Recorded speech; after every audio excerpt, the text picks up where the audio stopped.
Opinião e notícia, cotidiano, saúde, comportamento, economia e a rotina nossa do dia a dia. Direitos, lutas, as relações de trabalho. Eu sou o André Acarini e o podcast da Contraficute está no ar. Olá, você que nos acompanha aqui nos canais de comunicação da Contraficute. Nós estamos de volta com o nosso Contraficast, claro, trazendo mais um assunto de grande interesse, um assunto muito importante, sempre um assunto bacana para a gente conversar a respeito, né, da sociedade, de economia e principalmente do que é o setor bancário.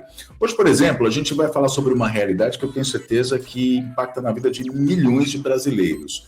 É a bancarização via fintechs. A gente vai saber por que é fintech e por que não é banco, enfim, do que eu estou falando. Você com certeza, se não tem, deve conhecer alguém que tem conta no Nubank, no C6 Bank. Hoje em dia você consegue ter uma conta pelo celular aqui, e diferente de uma agência como, por exemplo, o Itaú, como o Santander, que são os bancos convencionais, você não tem uma agência física nessas fintechs. E a gente vai saber quais são os impactos disso tudo, né? Vai falar sobre esse assunto, tem bastante coisa para a gente falar, e é por isso que eu quero trazer aqui para essa nossa conversa o nosso secretário de Assuntos Socioeconômicos da Contraficute, o Valcir Previtali, e também a Leila Milena, que é jornalista da Contraficute, que fez uma série de matérias muito bacanas sobre esse tema para o portal da Contraf. Deixa eu colocar aqui os dois na nossa sala aqui, sejam muito bem-vindos. Aqui é a Leila Milena, o Valcir Previtali. Obrigado pela participação de vocês aqui para a gente conversar sobre isso. Quero conversar, Lilian, antes de falar contigo sobre as matérias, você fez uma entrevista muito importante também, que daqui a pouco a gente vai mostrar, falar com o Valcir sobre essa nova realidade. O que essa realidade significa para o brasileiro? O que é que muda? É o futuro, não é? Como é que você vê tudo isso, Valcir? Bom, a gente está diante de um assunto complexo, mas o que a gente percebe, né, nós enquanto sindicalistas, bancários, e a gente tem que estudar o tema, né? As mudanças no sistema financeiro, elas vêm ocorrendo já há um bom tempo. A impressão que dá agora, que nós temos, né, olhando o sistema financeiro, é que está acelerando muito essa questão de fechamento de agências e mandando a maioria da clientela para dentro do celular. Só que são movimentos diferenciados, a gente precisa olhar todos os bancos, inclusive também as fintechs, né? E que nós chamamos de os bancos digitais.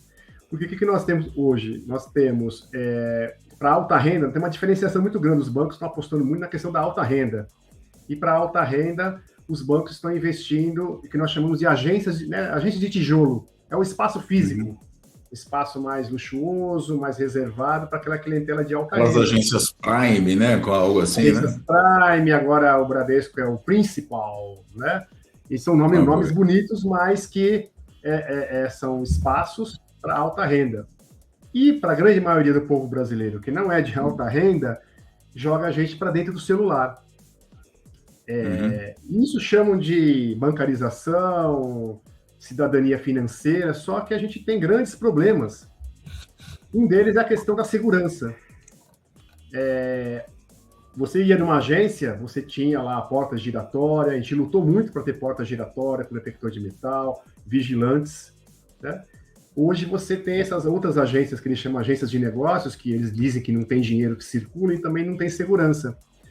Só que a segurança ela foi transferida para o cliente dentro do seu próprio celular, porque se você for vítima de um golpe, né, numa dessas plataformas digitais, dos bancos, das fintechs e de outros bancos, você vai ter muitos problemas, né? Então, assim, a gente precisa olhar que essa bancarização, ela traz muitos, né, assim, grandes problemas, né, para a grande parcela do povo. Outra coisa que é uma grande sacada dos banqueiros, né? Antes tinha que ser mantida uma agência, então tinha que ter bancário ali dentro para te atender, tinha que ter um corpo de vigilantes, então tem todo um conjunto de questões. Hoje, está dentro do celular você mesmo, né? Isso é a grande sacada dos banqueiros. A gente trabalha para eles, e é trabalho não remunerado. Né? Porque quando eu pego a minha conta de luz, e eu sou bancário há quase 40 anos, mas eu não tenho nada em débito automático, por incrível que pareça, eu não tenho. Eu pago tudo, eu recebo minha conta de luz, só que hoje, depois, por conta da pandemia, eu vou lá, abro meu celular no aplicativo do banco, ele abre lá o leitor de código de barras, ele lê, ele já registra tudo ali eu já baixo o comprovante e salvo no meu próprio celular.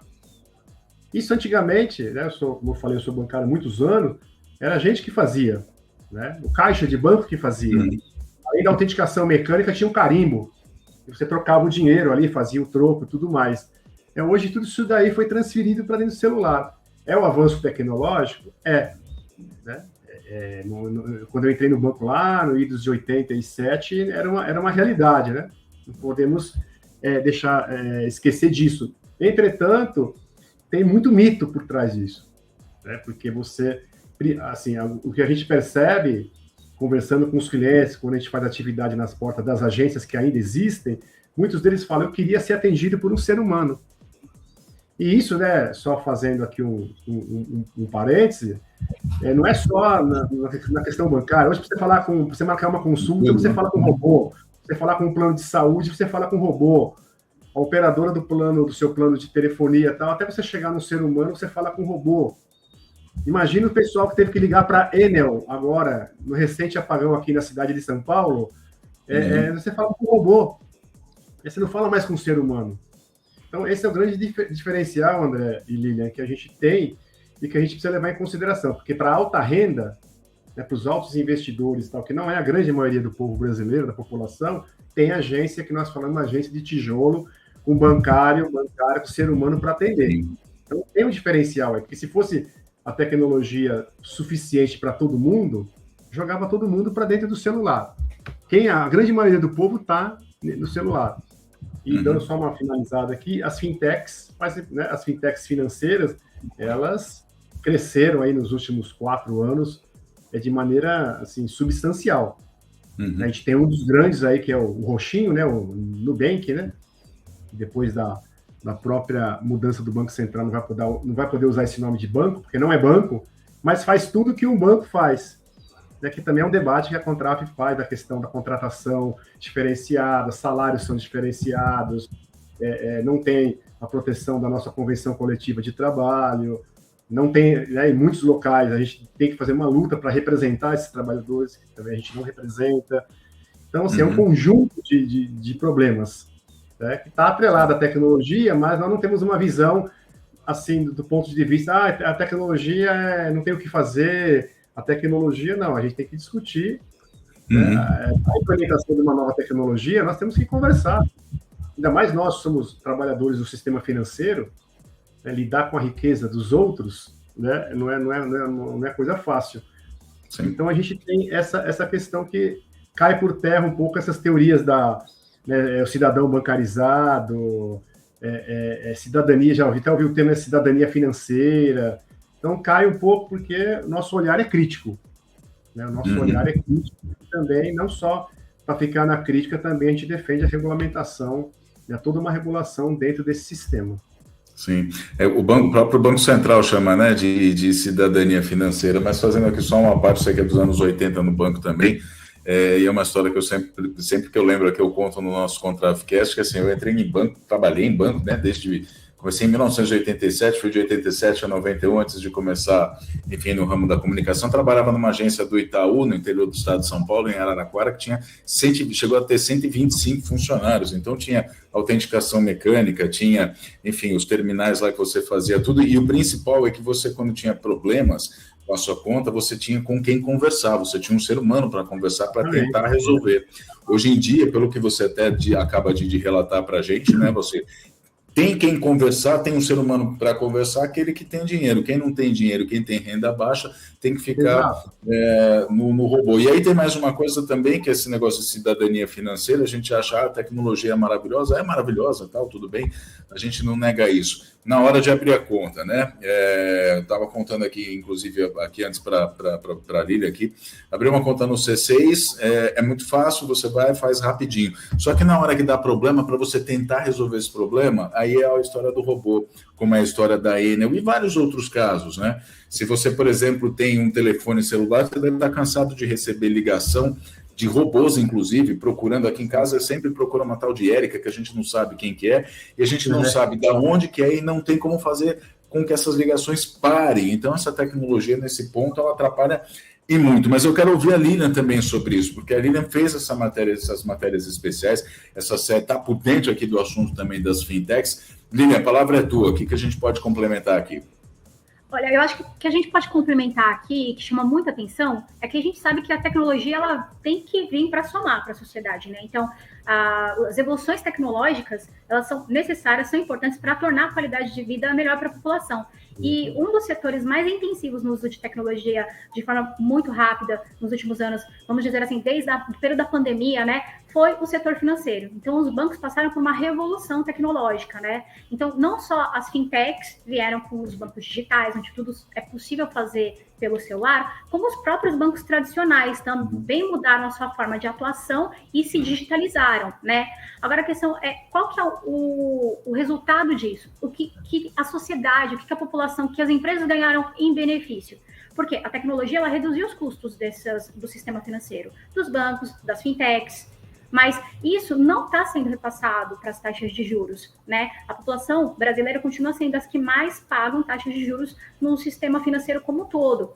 Então, daí a gente entra também nessa história das fintechs, né? De 2019 para cá, saltaram de cerca de 30 e poucas para mais de 300 autorizadas pelo Banco Central para atuar com serviços bancários.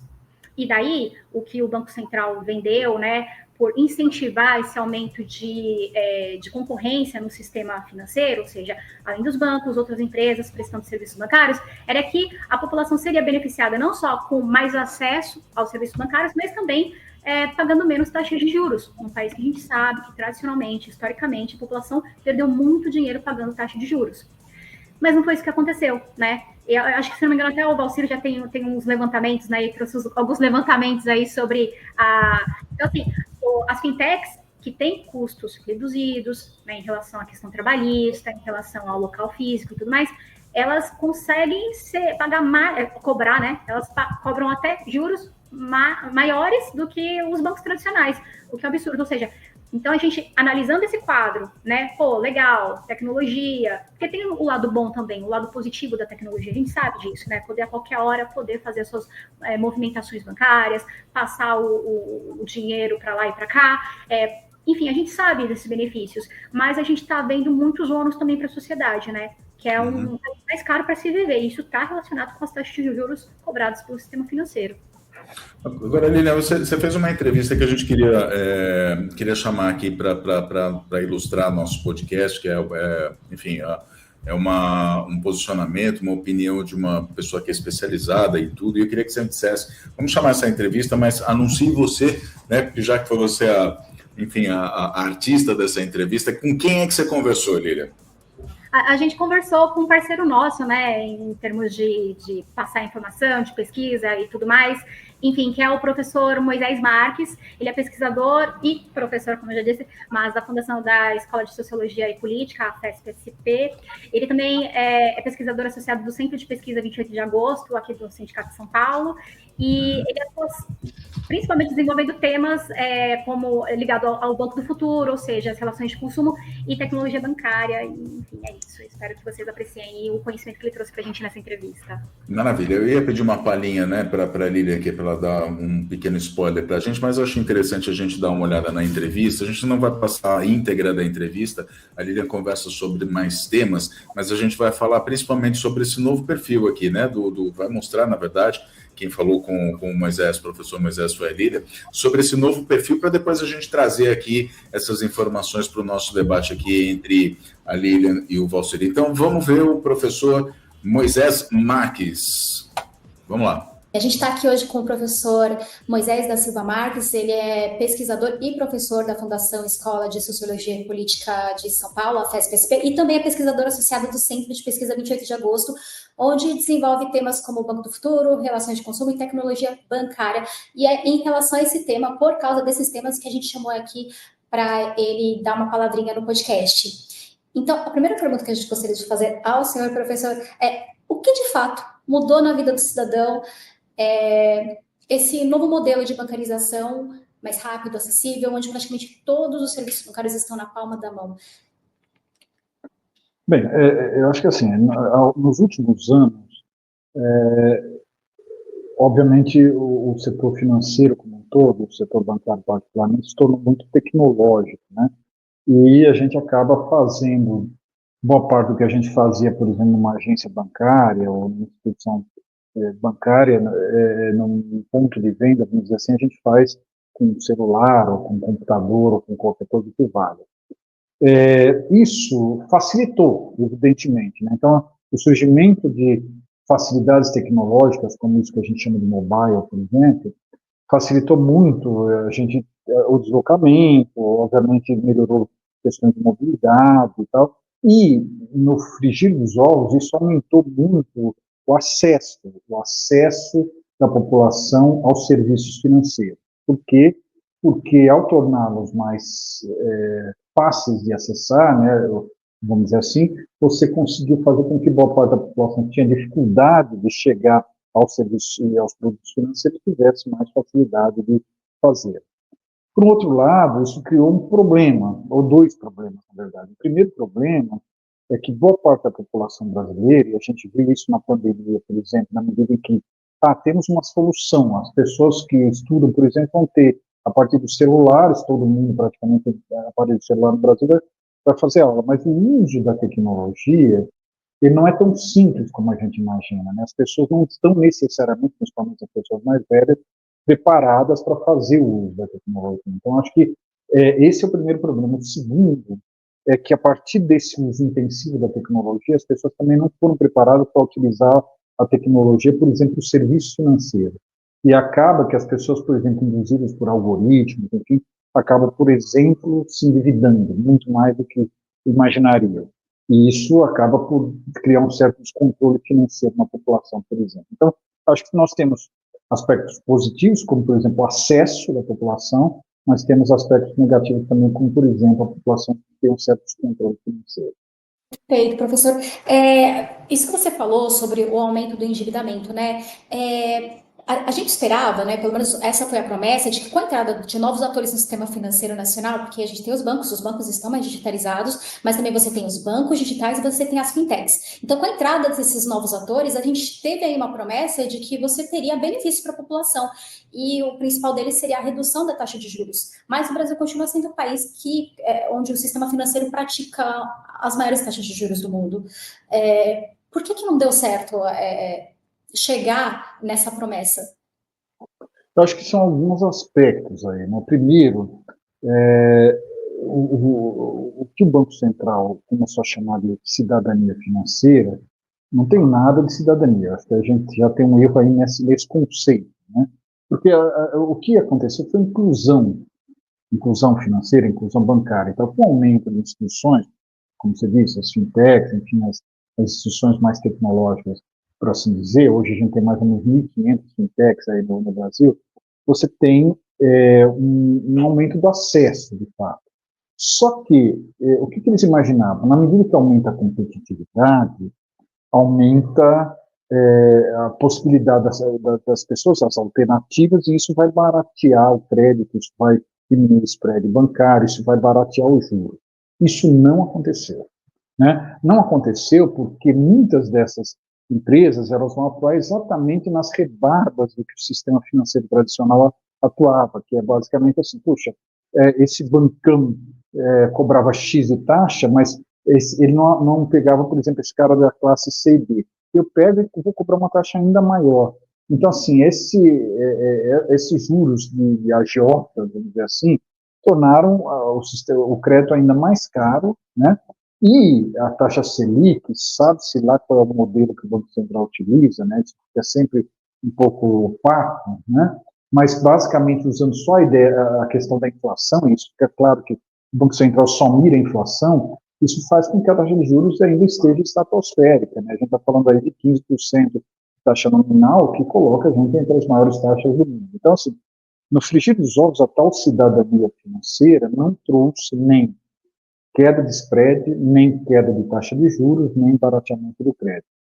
E pior, né? Isso aparece agora por causa do Banco Master, né? A competitividade tão falada criou um sistema de vasos comunicantes. Aumentou a competitividade, diminuiu a capacidade de regulação e de supervisão, e deu no que deu. Casos como o Banco Master, por exemplo. Muito bem, então a gente viu aí, né, a Lilian conversando com o professor Moisés Marques sobre várias coisas. Tem uma coisa aqui, Valcir, que ele fala, e que a gente citou aqui já no começo da nossa conversa, que é a coisa da cidadania, como é que é o termo correto? É cidadania financeira, né? Financeira, isso. Isso, cidadania financeira. Ele fala, inclusive, assim, que o Banco Central começou a chamar de cidadania financeira, mas que não tem nada de cidadania. E a gente pode pegar alguns pontos, né, para abordar aqui dentro disso, que assim, nem todo mundo tem, dentro daquele conceito, né, de que assim, vamos democratizar o sistema financeiro para todo mundo usar. Aí você pega uma pessoa, por exemplo, de 65, 70 anos, que não tem acesso à tecnologia, não tem facilidade, não quer, tem muita gente que realmente não quer, não é que não tem capacidade, é que não quer ter realmente, né, enfim, mexer com banco, mexer com qualquer coisa dentro do celular, e ok, tá tudo bem, né? As pessoas não têm acesso à tecnologia, tem gente que sim tem dificuldade, ou seja, quando a gente fala sobre cidadania, quando a gente fala sobre até democracia financeira, por meio de fintechs ou por meio de acesso digital ao sistema financeiro, é uma balela, né, Valcir? Então, a gente já deu algumas, né, conversamos um pouco no início, e a Lília também reforçou uma das questões que a gente percebe, que essa, né, tal de cidadania financeira, ela deveria trazer uma qualidade na concessão de crédito para a população. Uhum. E quando a gente fala em qualidade na concessão de crédito, a gente fica muito preso, mas é um olhar assim muito crítico com relação à questão das taxas de juros. Então, pesquisa do Procon de São Paulo. A data foi 4 de novembro de 2025. Consultou os principais bancos oficiais, Banco do Brasil, Bradesco, Caixa Econômica, Itaú, Safra e Santander. A taxa média foi de 8,16% ao mês de juros. Né? Então, assim, muito alto. Se você pegar o INPC de janeiro até novembro, o INPC, né, que é o Índice Nacional de Preço ao Consumidor, medido pelo IBGE, está em 3,69% o acumulado. Uhum. Então, aqui é a taxa média desses principais bancos, que o Procon fez a pesquisa em novembro. 8,16 ao mês. Então, estão cobrando ao mês praticamente dá quase 3 vezes, né, 2 vezes alguma coisa o INPC. Então, assim, essa questão da cidadania financeira ou da bancarização e o aumento das fintechs, né, dos bancos digitais, eles não trouxeram, principalmente que a gente fala dessa questão da qualidade do crédito, porque o crédito é uma coisa boa, né? Inclusive, tem muita pesquisa falando que as pessoas estão endividadas. Eu estava vendo agora, no site ontem, o site chama Monitor Mercantil, falando que muita gente vai ter dificuldade agora no Natal, tá, para comprar presentes, essas coisas, ou fazer uma ceia, ou aquilo que a pessoa queira fazer. Eu já não vou conseguir viajar para a praia. Viajar, tal, essas coisas, por conta do endividamento. Né? Agora, nós vamos fazer um debate no país inteiro, que até uma vez publicamente nós falamos, ninguém acorda de manhã e fala assim, hoje eu quero ficar endividado. Isso é um processo, é uma combinação da renda, de baixa renda, com altas taxas de juros, mas chega um momento que não dá para pagar. Então, a nossa crítica, olhando o sistema financeiro como um todo, colocando todos os bancos, inclusive os bancos públicos, as fintechs e outras modalidades que a gente vai descobrindo que tem tanta financeira com os nomes tão estranhos, né? Os mais conhecidos é o Nubank, dos bancos maiores, assim, C6 Bank, que faz propaganda na televisão, mas tem um monte de outras financeiras que a gente nem sabe o nome, que pratica taxa de juros extremamente elevadas. Inclusive no empréstimo consignado ao trabalhador, né? Eu, por dever de ofício, baixei a carteira digital, carteira de trabalho digital, e lá você entra, você simula o empréstimo, você joga qualquer valor lá, 5 mil, 10 mil, depois você vai recebendo as propostas. Assim começa, chega hoje, teve uma lá que chegou quase a mais de 8% ao mês. Eu não lembro o nome agora, mas, né? Então, o empréstimo consignado do trabalhador tem garantias. Além do salário do trabalhador, está atrelado também ao salário do fundo de garantia. Então, é um risco muito baixo. Então, Então, desculpa cortar. Essa visão. Desculpa cortar, Valcir, mas é que eu sinto muito falta nisso, só para a gente poder colocar um parâmetro aqui para a sociedade entender. A gente fala assim, o banco cobra 8% ao mês, 16% ao mês, que é absurdo e tudo mais, mas a população brasileira, a grande parte dela não tem noção do que isso significa em termos globais. 16%, 8%, e os bancos, mesmo os bancos que atuam aqui no país, cobram ao ano lá fora. Ao ano. Para vocês terem a intensidade. E mais uma vez, né, o Valcir fez aquela comparação, né, em relação ao INPC, que é a medida da inflação no Brasil. Ou seja, a inflação está girando por volta de 4,5%, não justifica a aplicação de uma taxa de juros, né, para proteger o sistema financeiro tão altíssima, porque a inflação no Brasil segue sob controle. Assim, há anos, ela não sai muito.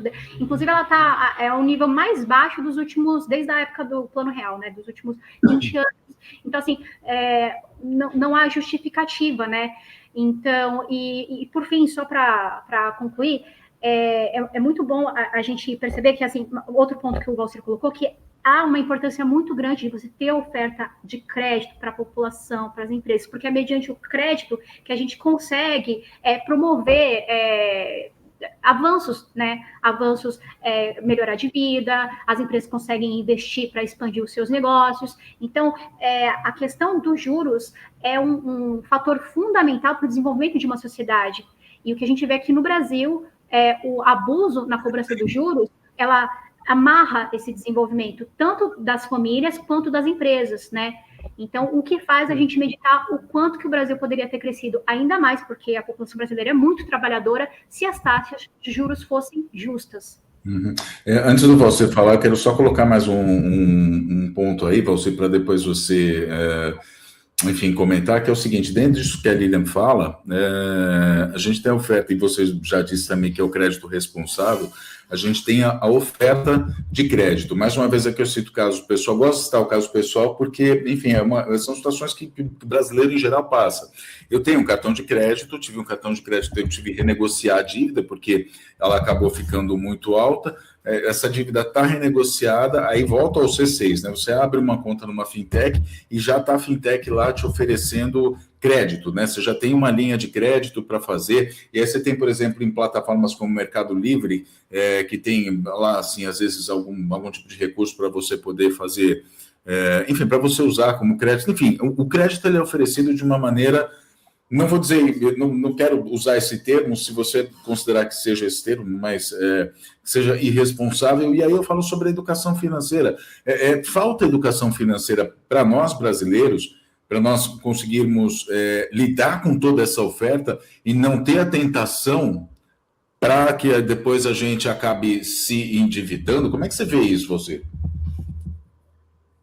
Então, essa questão também é outro tema, né? Além dessa questão da cidadania financeira, tem também essa questão da educação financeira. A gente vê muita coisa por aí, né? Principalmente dos próprios bancos, o crédito responsável e tudo mais.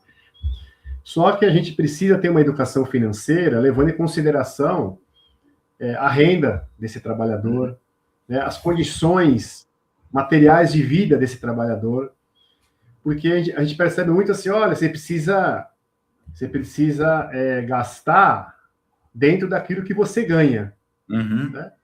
Então, isso é um debate, até tentam fazer esse debate, assim, olha, levando isso para as questões dos gastos do governo. Não, o governo só pode gastar aquilo que arrecada, tal, que aí é bem diferente uma coisa da outra, né? Do orçamento doméstico para o orçamento de uma nação. Mas também tem muito, André e Lilian, tem muito um carregamento ideológico em cima das pessoas endividadas. Por exemplo, se você não paga, né, eu vi agora, um vizinho me mostrou uma cartinha, ele recebeu do SPC, do Serviço de Proteção ao Crédito. E aí tá falando lá que tá inadimplente, mas depois embaixo tem uma mensagenzinha assim: evite que seu nome suje, acerte a sua dívida. Então você percebe que tem termos pejorativos. Eu estou com o nome sujo. Né? Então a educação financeira que nós defendemos enquanto Contraf é uma outra abordagem. Não é essa abordagem do mercado. Olha, você tem que. É claro que você tem que tentar, dentro do seu orçamento, gastar aquilo que você recebe, mas nós precisamos discutir, né, o achatamento da renda, nós precisamos discutir essa questão que a imprensa sempre traz, que o endividamento está muito alto, mas o lucro dos bancos não cai por conta disso. As taxas de juros, como a Lilian colocou muito bem, nós precisamos discutir. Olha só, você falou do cartão de crédito, André, a mesma pesquisa do Procon fala que o rotativo do cartão de crédito, não minto, não foi, isso aí eu peguei no próprio Banco Central, agora em novembro, foi de rotativo do cartão de crédito 445% ao ano. Aí se não é ao mês, é ao ano. Mas se você mensalizar, assim, são taxas extremamente absurdas. Então, quando a gente precisa falar em educação financeira, a gente pode até falar, na Contraf a gente até tem alguns projetos, algumas ideias de fazer educação financeira, mas é com uma outra abordagem. Não é a abordagem punitiva. Ó, seu nome está sujo. Você é um caloteiro. Não é isso. Não, a questão que eu coloco até, desculpa você, mas era assim, era até aquele negócio, como você mesmo fala, de você não gastar mais da tua possibilidade. Independente, assim, é lógico que a gente precisa lutar por mais renda e tudo, mas assim, o brasileiro se vê tentado, e essa foi a questão que eu coloquei, que é, obviamente, para a sua avaliação, não é uma afirmação minha, mas é só uma questão para a gente refletir, porque assim, me oferecem crédito, né, sem eu ter uma renda suficiente para cumprir com aquele crédito, por isso que eu vou ficar endividado lá na frente, né? E aí, assim, isso aumenta o endividamento da família. Quando eu falo sobre educação financeira, eu acho que não seria nem educação financeira, eu vou inventar aqui um outro termo, é sobre consciência financeira. Eu não posso usar esse crédito que estão me dando aqui agora do C6 Bank, porque eu já estou com uma outra dívida já renegociada e eu estou pagando, ou seja, eu vou me endividar de novo, né? É mais ou menos por aí que eu... Não, sim, você tem razão. Assim, a oferta de crédito é gigantesca. Os bancos têm muito dinheiro dos correntistas, né, diga-se de passagem, para emprestar. E como nós falamos também anteriormente, o crédito não é ruim. Você está endividado, porque o que você faz com o crédito? Você antecipa o consumo, certo? Sei lá, você compra alguma coisa parcelada em 10 vezes, um celular, tá? Você antecipou esse consumo. Isso não é ruim, nem para a pessoa individualmente, nem para a economia, como a Lilian falou, porque a economia precisa girar. Né? O problema são as taxas de juros abusivas. Aí de alguém, né, qualquer cidadão brasileiro que não pagar a fatura naquele mês. Então, é um convite para o endividamento. E o que a gente alerta é que, fala assim, mas aí tem que ser um endividamento, a pessoa se endividou, ela foi irresponsável. Por isso que o termo pode ser consciência financeira ou até educação financeira, mas a gente tem que trabalhar essas questões. E com juros desses de 8,16% ao mês, se a gente for fazer lá o juro composto ao ano, cartão de crédito é um convite para você não pagar. As empresas terem dificuldades né? E aí vai bater onde? Tem que contar com os imprevistos também, né, Valcir? Se você faz por exemplo, você está ali com a tua consciência, sabe que você fez um financiamento, você fez um parcelamento em 10 vezes, que a tua realidade agora está ali e tudo, mas amanhã você teve um imprevisto, né? A conta de luz da Enel aí subiu 500%, você não vai conseguir pagar nem a conta de luz, nem aquela que... Ou seja, tem uma série de detalhes que são colocados aí no meio do caminho também, né? Para a gente, antes de chamar a pessoa de irresponsável, ou como chamam, né, de irresponsabilidade, né? E tem um fenômeno que a gente acompanha também por dever de ofício na Contraf, na nossa confederação, que antes você fazia grandes parcelamentos, sei lá, você fazia um parcelamento de 20 anos para comprar uma casa, um apartamento, sei lá, um financiamento de 4 ou 5 anos para comprar um carro. Hoje as pessoas parcelam remédio. Você vai na farmácia, dependendo do gasto que você tiver, você parcela em 3 vezes. Só que o remédio vai durar um mês. Aí naquele outro mês você vai lá, tem 2 parcelas daquele parcelamento, você precisa comprar de novo. Tem uma grande loja aí que vende carne, tá em tudo quanto é bairro aí. Vou falar o nome para não fazer propaganda, mas ela parcela. Você pode comprar carne, mistura, essas coisas para o dia a dia. Se você gastar R$150, você pode parcelar em 3 vezes. E as pessoas pegam, vai lá e parcelam. Essas grandes redes de atacadão da vida aí, que tem um monte aqui na cidade de São Paulo, no Brasil, eles também parcelam. Eu acabei como consumidor descobrindo isso, né? Então as pessoas elas vão se endividando. Como você falou, tem muito crédito. Tem assim, eu tenho conhecido meu que ganha um valor de salário baixo, mas tem 5, 6 salários de limite no crédito, no cartão de crédito. Né? Então também, quando a gente fala em crédito responsável, isso também não é só para o consumidor final, isso também é tarefa das próprias instituições financeiras. Sim, exatamente. E foi aí que eu coloquei, né? Que essa oferta de crédito tem que ser responsável. Exatamente. Então, aí a gente entra naquela questão, né? Que o discurso da educação financeira, em termos gerais, ele sempre culpabiliza a população e tira de fora o setor financeiro, né? Aquele que, além de cobrar taxa de juros, então você vai lá financiar uma geladeira, você está pagando 2, 3 geladeiras, até 2,5 geladeiras, em vez de, né, 1 e pouco, né? Porque tem que haver um juros quando você parcela,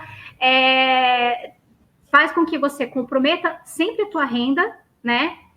E, no final das contas, a culpa acaba sendo sua, mas a oferta, o impulso ao consumo várias vezes incentivado, e aí uma tradição do sistema financeiro de comprar taxas de juros abusivas, né? Então, é muito interessante o Walser colocar isso, que existe dentro do movimento sindical uma outra proposta do que seja educação financeira, e que uma das linhas, né, inclusive, seria mostrar para a população que ela precisa buscar se organizar para exigir que o sistema financeiro, e daí a gente chega, né, até o Banco Central, mas o sistema financeiro como um todo, que pratique juros mais baixos, juros condizente com a responsabilidade social que o sistema financeiro tem. E a gente esquece. Você estava falando agora das redes de supermercado, né? Enfim, de atacadões aí que parcelam. Me lembrou assim, a época do ex-governo, né? Do governo anterior, quando a gente teve um endividamento da população muito grande e as pessoas parcelavam o gás, né? Parcelavam o gás e o gás acabava no mês que vem. Faltavam 9 parcelas ainda para pagar aquele gás que elas fizeram. Era uma doideira, mas enfim, era foi só aqui uma parte de ilustração. Eu queria colocar um outro tema aqui para a gente conversar também, que é o seguinte: a gente está falando sobre endividamento, está falando sobre as fintechs e tudo, e a gente tem, falando sobre juros, inclusive, mas é preciso a gente falar também sobre a solidez desse sistema das fintechs, né? A gente está falando sobre o novo perfil, o que é ser um bancarizado, ou o que é ser um consumidor via fintech, ou mesmo via internet banking dos bancos, mas no caso das fintechs, como é que fica a segurança? E aí a gente teve exemplos, né, recentes, o Banco Master, por exemplo. Como é que fica a nossa situação? Estou aqui, abri uma conta no Nubank, no C6 Bank, numa dessas fintechs aqui, e de repente quebrou, faliu, caiu. O que acontece comigo, você? A gente tem aí na grande imprensa aí, né? A gente pode até dizer o nome, porque é público, né? O Banco Master, né? E dizem, né? Pelas reportagens que a gente lê, que teve vários alertas do Banco Central, tentou fazer uma transação com o Banco Regional de Brasília. E tudo mais, e o que as matérias falam, né, é que eles apostaram muito no tal do fundo garantidor de crédito. Mas a gente sabe que tem regras, e mesmo, né, segundo as próprias matérias que a gente vê por aí, falando que esse fundo garantidor, o Banco Master vai usar em torno de 42 a 43 bilhões de reais, ainda é insuficiente para garantir todas as aplicações que foram feitas. Então, o exemplo do Banco Master mostra uma grande vulnerabilidade. Vira e mexe está saindo matéria agora, eu tenho acompanhado um pouco, né? Tem saído algumas matérias na imprensa, mas a gente percebe que deu uma grande recuada nas matérias, mais analíticas, tal, por que se chegou nesse pé, o Banco Master. Eu estou falando dele porque é o que ele está, né, o que está colocado hoje. Então, por isso que a gente defende também essa questão da democratização lá do Banco Central, né, da política monetária, tal, porque a sociedade precisa, porque quem vai pagar em última instância, tudo bem, o fundo garantidor de crédito é dinheiro dos próprios bancos que fazem lá o fundo. Mas, por exemplo, o Banco Master nós temos em torno, se eu não me engano, 515 a 525 trabalhadores bancários e bancárias que não sabem o que vai acontecer.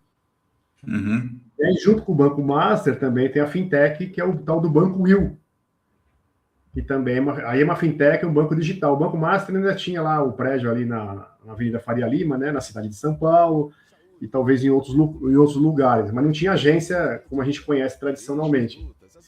Então é um grande risco, André e Lilian, a gente não sabe, essas fintechs, a gente percebeu agora que o próprio Ministério da Fazenda e o Banco Central, depois daquela operação da Polícia Federal Carbono Oculto, né, todas aquelas questões das fintechs entrelaçadas com o crime organizado e tudo mais, atingiu a Faria Lima, né, que é o coração financeiro, e aqui na cidade de São Paulo, mas é o coração financeiro do país. Então a gente tem uma grande insegurança, né, porque o Banco Master está aí, a gente não sabe né, a liquidação extrajudicial, tem os credores, tem um conjunto dos empregados, tem os impostos federais, os impostos que a gente não sabe, né, se esses funcionários tiveram, por exemplo, o fundo de garantia, se foi recolhido, se a Previdência Social foi paga. Então, é um prejuízo enorme para o conjunto da sociedade, que vai atingir depois a saúde pública, vai atingir a tabela Previdência Social, vai atingir. Então, você falou...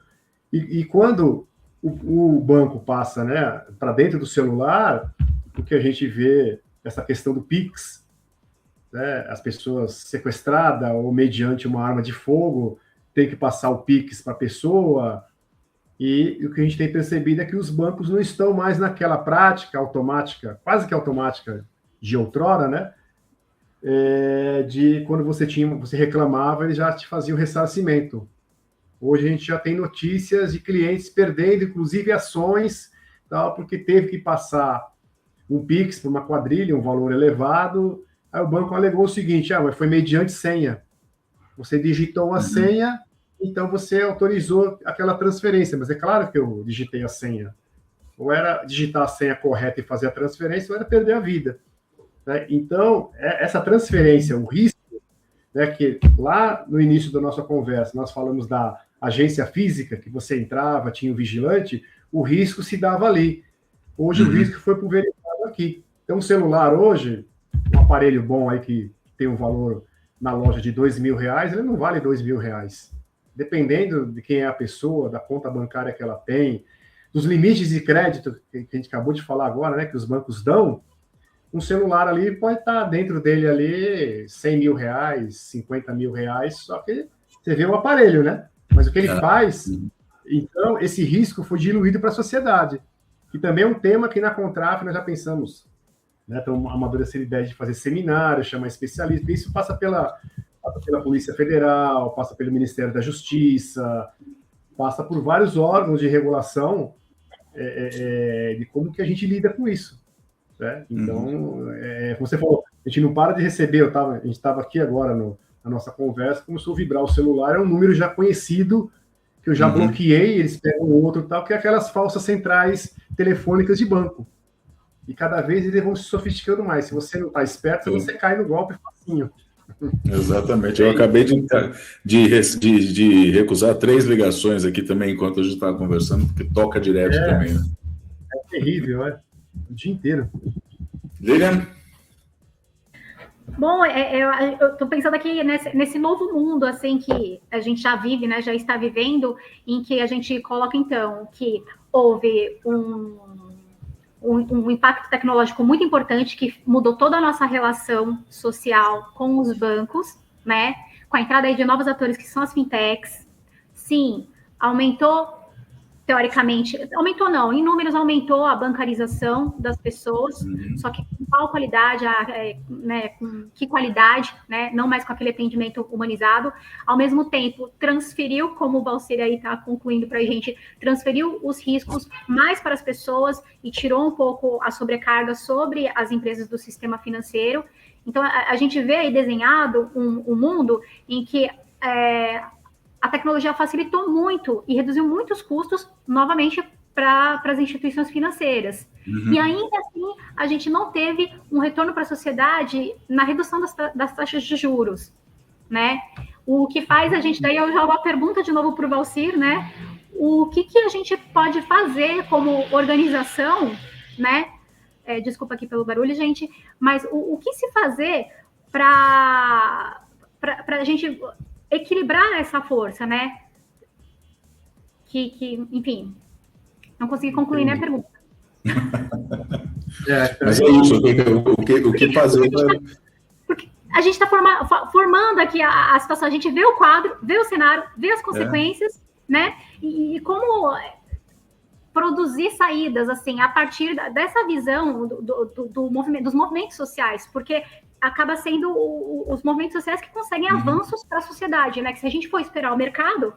Sim, e aí a gente inclui também na pergunta da Lilian, Valcir, aquilo que é muito importante a gente dizer, que é a luta da Contrave também, que a gente já pincelou nessa conversa, que é o emprego bancário, né? Porque uma fintech, se ela exerce o papel de banco, tem que ter o emprego bancário e tem que ter a defesa do emprego bancário também. Então, já complemento aí, já incluo a minha questão na pergunta da Lilian também.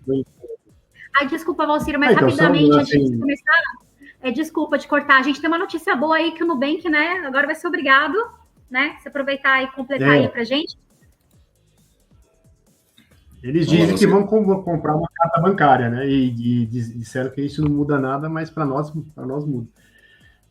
André, Lilian e quem estiver nos vendo, enfim, a gente tem um debate na Contraf, né, já de anos, né, da nossa confederação, no movimento sindical bancário, e a Contraf conversa com outros atores sociais, por várias outras pessoas também que fazem parte da direção da Contraf. E uma questão importante é o seguinte: um outro sistema financeiro é possível. A gente, na verdade, tem lutado, tem feito discussões para esse sistema financeiro que está aí, ele não serve.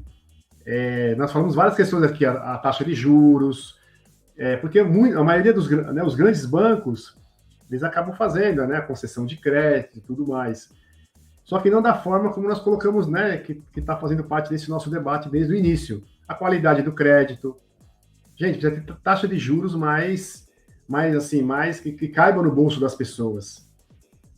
Porque a gente, assim, uma coisa que é importante, assim, a gente tem que ter uma vida digna. Para ter uma vida digna, você tem que ter... como nós falamos, nós não somos, o papel do crédito é muito importante. O crédito tem um papel social. Nós não podemos nos esquecer disso. O crédito o banco tem uma função social. Então, assim, esse sistema financeiro que está aí, altamente tecnológico, mas como a Lilian colocou, também não liberou, e aí dá para entrar um pouco no emprego bancário, a gente tem uma epidemia de adoecimento na categoria bancária. Né? Quando a gente fala em categoria bancária, é aquela pessoa que é bancário mesmo. Bancário, né? Ele tem um contrato de trabalho, ele está sob a proteção da nossa convenção coletiva. E a reclamação é que se trabalha demais. Então, se hoje a gente tem aí números aproximados, né, em torno de 400 mil bancários e bancárias no país, mas o ramo financeiro congrega em torno de 1,5 milhão de pessoas. Então, nós temos aí 1 milhão a 1 milhão e 100 mil pessoas que trabalham no sistema financeiro, mas não são bancários. Que também são altamente explorados, que têm uma jornada de trabalho maior, que tem uma diferenciação salarial menor. Então, a gente tem um monte de problemas nessa área. Então, o que a gente fala, né? Assim, esse sistema financeiro que está aí, ele não atende aos interesses da maioria da sociedade, na concessão do crédito, numa taxa de juros. Aí eles falam da questão, mas a inadimplência, né, que eles usam, né, como fator para aumentar muito o risco da concessão do crédito. Então, a gente tem vários problemas, a gente tem uma terceirização exagerada. Tudo bem que a lei lá foi no governo do Temer, do Michel Temer, que liberou a terceirização para tudo, né, para tudo. Então, o sistema financeiro também foi lá e terceirizou muita coisa. Isso também passa pela questão da segurança bancária, né, dos dados, das informações. Então, a gente tem um conjunto de problemas, a questão do emprego, voltando. Então, a gente tem um conjunto de problemas que a gente defende, assim, que um outro sistema financeiro é possível e é necessário. O sistema financeiro que tenha um mínimo de controle social. A gente não tem. Né? Voltamos lá para o Master. O que aconteceu com o Master, inclusive, é preciso dizer, né, que um dos proprietários lá foi pego lá no aeroporto de Guarulhos, está na imprensa, né? Foi pego lá no aeroporto de Guarulhos, ia viajar para não sei aonde, ele fala que não ia fugir e tal, mas não sei o quê, enfim, foi preso, foi solto, mas então isso não pode acontecer, né? O banco teve uma alavancagem muito alta e agora o prejuízo, né? Se a gente não tomar cuidado, pode ser social, né? O lucro foi privatizado, né? Na época do lucro era privatizado e o prejuízo agora é socializado. Nossa, né? Então, André e Lilian e o pessoal que está nos assistindo, nos vendo, a gente precisa discutir. Isso não é uma tarefa só da Contraf. Claro que a Contraf é o carro-chefe, mas a gente precisa discutir isso com a sociedade. O sistema financeiro é só para especular, né? A gente precisa falar, por exemplo, o sistema financeiro é o maior detentor da dívida pública. Então, a taxa Selic em 15% para o sistema financeiro é ultra interessante, né? Agora, vamos lá num banco qualquer aí, vamos pegar um empréstimo.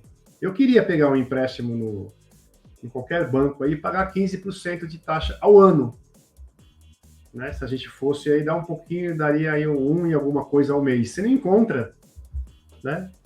Só que para eles a taxa Selic é uma boa, porque você imagina o montante da dívida pública esse ano, só de juros e manutenção, né, lá da questão da dívida pública, vai a banca aí, né, como a gente fala, né, a turma da bufunfa, como diz um professor economista aí, vai receber quase, ou vai passar, né, de R$1 trilhão para essa conta só de juros.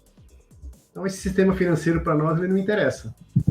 Precisa de regulação, né? Bom, muito bem, a gente está, acho que, caminhando para o final aqui da nossa conversa. A Lilian queria fazer mais alguma consideração, alguma pergunta, antes da gente passar para as palavras finais do Valcir, Lilian? Eu acho que a entrevista já foi muito boa, né? A gente expandiu várias áreas do impacto desse histórico de juros abusivos praticado no Brasil e naturalizado aqui no Brasil, né? E o que a gente não ganhou com a tecnologia, né? Com a introdução tecnológica, enfim, com esses avanços da bancarização via tecnologia, via fintechs. Então, a gente conseguiu expor aí um quadro, um cenário do que a gente, infelizmente, não ganhou, mas como que a gente pode desenhar essa luta, né, constante de fazer um sistema financeiro, de chegar a um sistema financeiro que realmente condiga, que realmente responda, né, a sua responsabilidade teórica ali no papel para com a sociedade. Muito bem. Isso porque a gente nem falou da taxação ainda, né, das fintechs e das bets também, que a gente já fez uma conversa sobre isso, né, Valcir? Enfim, mas as considerações, se quiser falar sobre isso agora também, a palavra é tua, para a nossa conclusão aqui desse Contrafcast, Valcir. Primeiro agradecer, né, André, você, a Lilian, esse espaço aqui de debates. Acho que a gente está sempre aprendendo, né? Ninguém aqui tem vamos dizer assim, a finalidade de ser o dono da verdade. A gente está debatendo ideias a partir de estudos e percepções da atuação da nossa confederação com relação à questão do sistema financeiro. E você colocou essa parte final, essa é a grande também questão, né, da taxação do sistema financeiro. Né? A Fintechs tem um percentual de contribuição social sobre o lucro líquido, né, que fala, abaixo dos bancos, né? Tem a possibilidade agora, o Ministério da Fazenda, várias outras iniciativas de puxar, né, essa tributação para igualar junto aos bancos, mas também é uma questão fundamental também para a sociedade, que é essa disputa da renda. Né? Quando a gente fala em tributação, né, recentemente agora, o presidente Lula sancionou o projeto de lei da questão do imposto de renda, né, dos R$5.000, para quem ganha até, né, R$5.000 não pagar nada, e a gente viu a gritaria que foi do andar de cima para que essa medida não acontecesse, porque o pessoal não quer pagar mais. Né? E o sistema financeiro ganha muito dinheiro. Então, a gente defende também, né, além da questão de uma regulamentação maior no sistema financeiro, ou até a possibilidade de um outro sistema financeiro, já que esse que existe, que seja taxado.